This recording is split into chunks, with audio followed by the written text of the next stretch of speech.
बच्चों आज की इस वीडियो में मैं आपको प्रश्नावली 1 के ए में प्रश्न नंबर 6 और 7 इस वीडियो में मैं आपको बताऊंगा।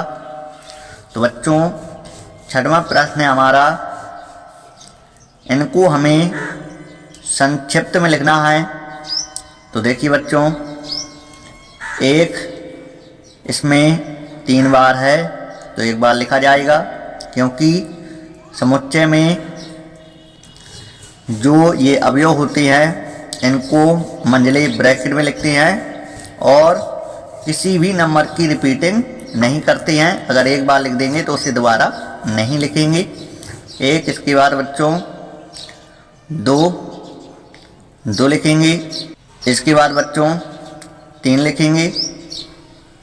इसके बाद 4 और इसके बाद 5 लिख देंगे। तो इसको हमने संक्षिप्त में लिख दिया। इसके बाद 7वां प्रश्न देखेंगे। 7वां प्रश्न बहुत अच्छा प्रश्न है, बिल्कुल ध्यान से देखना है आपको। इस सवाल को समझने से पहले सबसे पहले मैं आपको इसके बारे में आपको बताता हूँ। तो यहाँ पे जैसे लिखा है 1 2 3 4 5, इस प्रकार से ये जो मैंने लिखा है ये है आरोही क्रम। और इसके बाद देखना,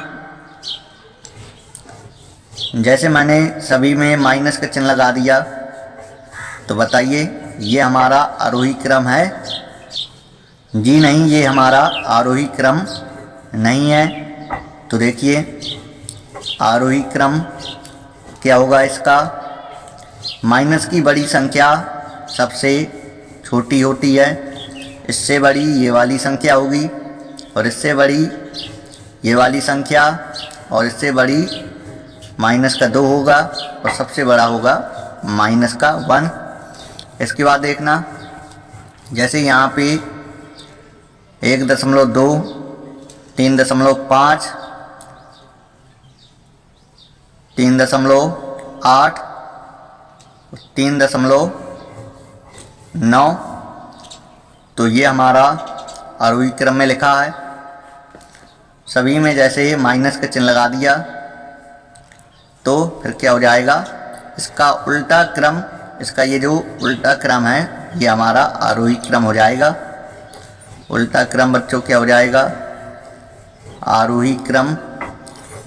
सबसे छोटी संख्या हमारी -3.9 और इससे बड़ी संख्या ये, और इससे बड़ी संख्या -3.5 और इससे बड़ी संख्या -1.2।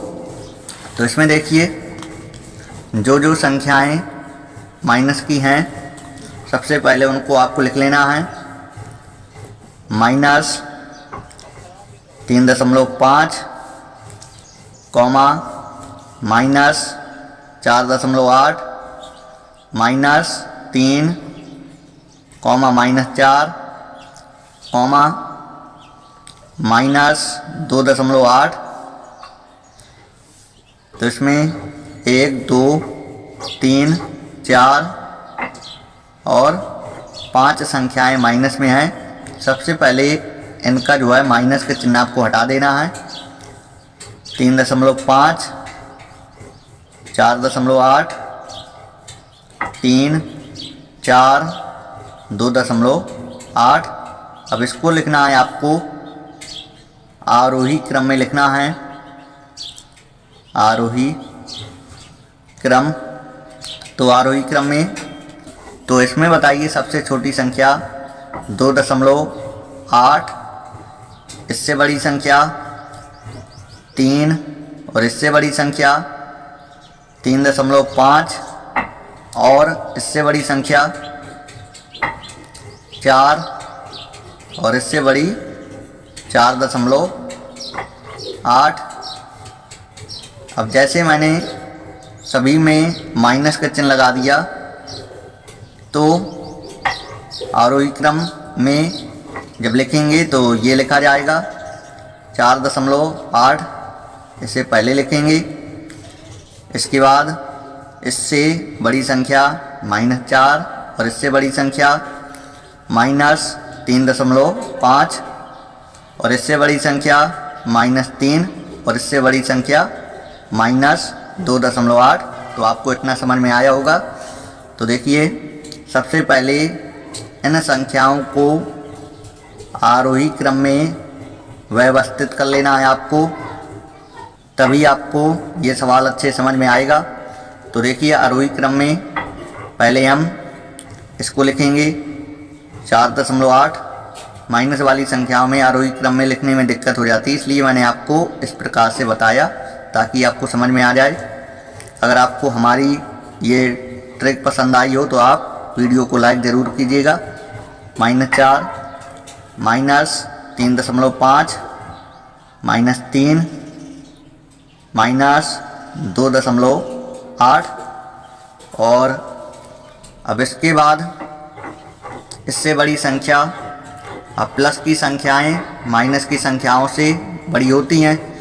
तो देखिए 0.5 इसको लिखेंगे, 0.5 इसे लिखेंगे और इससे बड़ी संख्या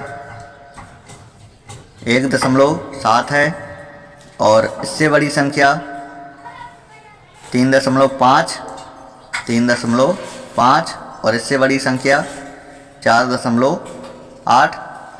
तो अब आगे देखिएगा, जो ए नंबर का प्रश्न है हमारा, ये कह रहा है x, इसको कहते हैं सच दैट, इसको कहा जाता है सच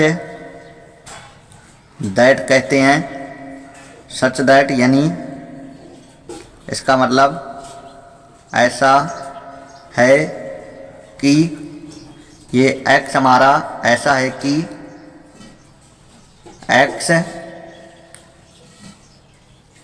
-4 से बड़ा है और -4 के बराबर है। तो यहाँ पे आपको x -4 के बराबर है, -4 के बराबर है तो माइनस का 4 लिखना है और -4 से x तुम्हारा बड़ा है। तो यहाँ पे आपको -4 से बड़ी सभी संख्याएं लिख देना है, क्योंकि प्रश्न जो हमसे कह रहा है x -4 के बराबर है, -4 के बराबर है तो -4 लिया जाएगा और -4 से बड़ा है तो ये सारी संख्याएं -4 से बड़ी संख्याएं हैं। तो इनको लिख देंगे -3.5, -3 -2.8, 0.5, 1.7, 3.5, 4.8। तो बच्चों, पहला प्रश्न हमारा लगा, इसी में बी भाग दिया, इसको सॉल्व करेंगे। x सच दैट x और x छोटा है 1.7 से छोटा है और 1.7 के बराबर है। तो देखिए 1.7 से ये सारी संख्याएं छोटी संख्याएं हैं और x तुम्हारा 1.7 के बराबर भी है तो 1.7 आ जाएगा। तो यहाँ से लेकर आपको यहाँ तक लिख देना है। x का मान 1.7 से छोटा लिखना है और 1.7 के बराबर है तो इसे भी लिखना है। तो देखिए लिखेंगे, तो बच्चों -4.8 लिखेंगे, इसके बाद -4, इसके बाद -3.5, -3, -2.8, 0.5 और 1.7। तो बच्चों, इस वीडियो में मैंने प्रश्न नंबर 6 और प्रश्न नंबर 7 आपको बताया। अगर आपको कहीं समझ में ना आया हो तो आप इस वीडियो के कमेंट बॉक्स में आप कमेंट करके हमें ज़रूर बताइएगा। अगर आपको कहीं पर भी वीडियो में समस्या हो तो आप हमें कमेंट करके बताइएगा। अगर आप चैनल पर नए आए थे, इस वीडियो को पहली बार आप देखने आए थे, तो आप हमारे चैनल को सब्सक्राइब ज़रूर करें। अगर वीडियो में जो बताया गया है अच्छे से आपको समझ में आया हो तो इस वीडियो को आप अपने दोस्तों के पास शेयर ज़रूर करें। अगली वीडियो में मैं आपको प्रश्न नंबर 8वें को सॉल्व कराऊंगा। उसमें मैं आपको बताऊंगा समुच्चय निर्माण रूप रोस्टर रूप से समुच्चय निर्माण रूप में कैसे लिखा जाता है। पहले मैं आपको बेसिक बताऊंगा, इसके बाद मैं आपको सीधा प्रश्न के सवाल बताऊंगा।